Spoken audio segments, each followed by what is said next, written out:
What's a subtle sign that someone is not a nice person? When they always playfully insult you, but can't handle any criticism about themselves at all. Another one is if they always tell their side of the story like they can do nothing wrong and how everyone hates them for absolutely no reason. They'll sometimes also plot to fuck people over for absolutely no reason. That's signs of a straight manipulator. Currently dealing with someone like that, but he doesn't know we know that he's trying to ruin our lives. Talking crap about others to get a laugh.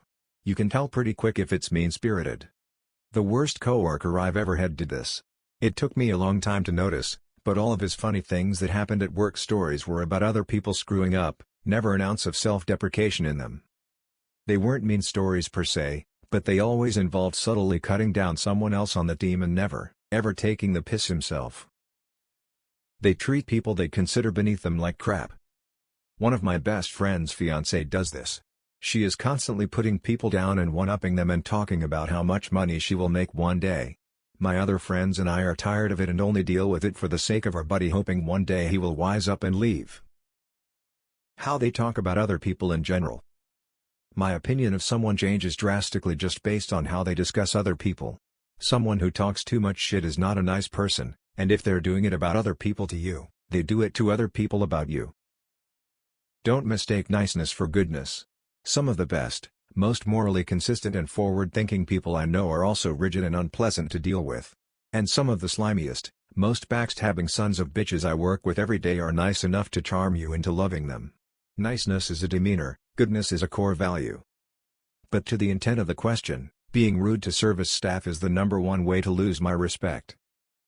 Another one is if they always tell their side of the story like they can do nothing wrong and how everyone hates them for absolutely no reason. They'll sometimes also plot to fuck people over for absolutely no reason. That's signs of a straight manipulator. Currently dealing with someone like that, but he doesn't know we know that he's trying to ruin our lives. Everything you say you've done they've done twice. Had a boss like this. Let him know I needed time off because my dad was getting pretty major surgery on his face to remove a large cancer. His response was, "Well, my dad had cancer and my stepdad died of cancer." Like, okay, I'm really sorry to hear that, but I still need the day off. Ended up really hating that guy. This is going to sound pretty weird, but hear me out. There are usually two types of people: the it's their job anyways and the no need to make their job any harder. For example, if someone just dumps their trash wherever at a restaurant, store, etc. because it's someone's job to clean it up, they're probably kind of a jerk. My father put this to me as son: you can tell a lot about a person by how they treat someone they don't have to be nice to. Wisest thing he ever told me. You can easily judge the character of a man by how he treats those who can do nothing for him. Malcolm S. Forbes. Fate is just what you call it when you don't know the name of the person screwing you over. Malcolm in the middle.